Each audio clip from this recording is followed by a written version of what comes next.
জন্মদিন আমরা পালন করব এটা কোনোদিন আশা করিনি, স্বপ্নেও ভাবিনি। জুবিন গার্গ এত বড় একজন মানুষ, এত বড় একজন শিল্পীর বাইরে ছিল, মানে এত বড় শিল্পী, তার সাথে খুব বড় মানুষ ছিল, বড় মনের মানুষ ছিল। তো ও ওনার সাথে এত সময় কাটিয়েছে, স্টিল এখন এমন একটা জায়গায় চলে গেছে যে ওকে আর ও বলতে পারছি না, মানে এখন উনি বলে সম্বোধন করতে হচ্ছে, এই একটা জায়গায় মানে চলে গেছেন উনি। তাই জন্যে আজকে এত হাজার হাজার মানুষের মধ্যে আমরা জুবিন গার্গের, আমাদের প্রিয় বন্ধু, আমার সাথে তো একটা আন্তরিক সম্পর্ক ওনার ছিল খুব ভালো। আমরা একসাথে অনেক সময় কাটিয়েছি, গান করেছি সারা রাত, গান আড্ডা সব আমরা একসাথে। লাস্ট আমার বম্বেতে 7 সেপ্টেম্বরে আমরা একসাথে একই মঞ্চে গান করি, আমরা এক রুমে বসে আড্ডা মারি, অনেক গল্প করলাম। তো তখনই আমরা ইভেন ডিসকাস করলাম যে আমার জন্মদিন 17 নভেম্বর, ওর 18 নভেম্বর।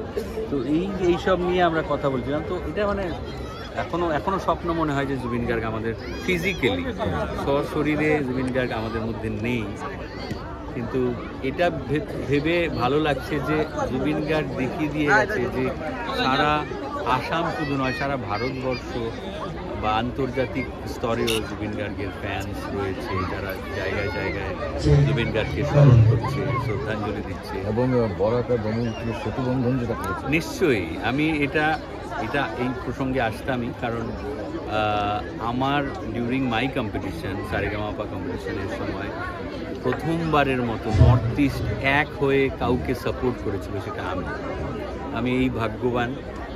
কিন্তু আজকে জুবিন গার্গ চলে যাওয়ার পরে এটা মানে আরও বড়োভাবে দেখিয়ে দিয়ে গেল যে শিল্প দিয়ে, মানে একটা শিল্পী কীভাবে মানুষকে এক করে দিতে পারে, কোনো জাতি ধর্ম ভেদাভেদ কিছু না করে। ও তো জাতি ধর্মের এমনিতেও ঊর্ধ্বেই ছিল। তো সেই জায়গা থেকে জুবিন গার্গ যে করে দেখিয়ে দিয়ে গেল যে রাজনীতি মাঝখানে ঢুকে সব নানান রকমের স্প্লিট করে, ভাগাভাগি করা হয়, বাট যদি সঙ্গীত দিয়ে কীরকম মানুষকে জুড়ে রাখা যায়, এটা জুবিন গার্গ আবারও প্রমাণ করে গেল। শেষ প্রশ্ন আপনাকে করবো, আমাদের সবার সোল অফ আসাম জুবিন গার্গ, আপনার কী ফিল হয়? মানে ওনার তো সিঙ্গিং কোয়ালিটি অনেক বেশি ছিল, মানুষকে হার্ট টাচ করেছে, এন্টায়ার ইন্টারন্যাশনাল ফিগার উনি, এবং ওনার যে ডাউন টু আর্থ অ্যাপ্রোচিং মোমেন্টটা, এটাই কি মানুষকে বেশি অ্যাট্রাক্ট করতো? নিশ্চয়ই। সবার আগে তো আমি জুবিন গার্গের ফ্যান ছিলাম, আছি, আমি এখনও জুবিন গার্গের গান আমি স্টেজে মঞ্চে গাই আমার লাইভ পারফরমেন্স। কিন্তু ওর অ্যাপ্রোচটা কখনো, ওর ড্যাম কেয়ার থাকতো সবসময়, কখনো এগুলো ভাবতো না ও কোন লেভেলের। ওনার আমি আবার বারবার বলছি, বিকজ ওর সাথে এইভাবেই সম্পর্কে আমরা কথা বলতাম, বাট এখন ও বলতে আমার মুখে সামহাও চলে আসছে, বাট হয়তো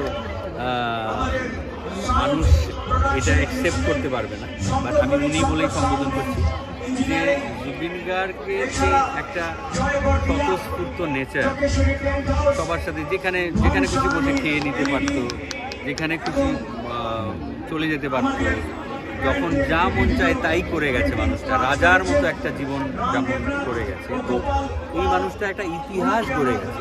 তো সেই জায়গা থেকে জুবিন গার্গকে মানুষ বেশি ভালোবাসে। জুবিন গার্গ আমার নেক্সট ডোর ছেলের মতো, মানে যখন তখন জুবিন গার্গকে পাওয়া যাবে, তখন জুবিন গার্গকে দেখতে পাবো, ওর গান শুনতে পারবো।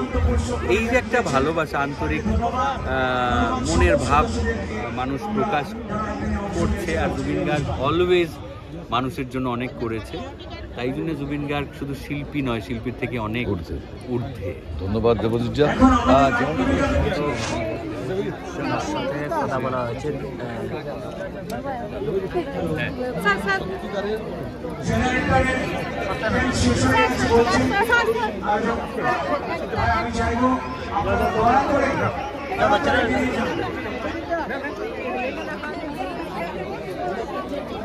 আজকে কিন্তু উনি সঙ্গীত পরিবেশন করেছিলেন জুবিনদার।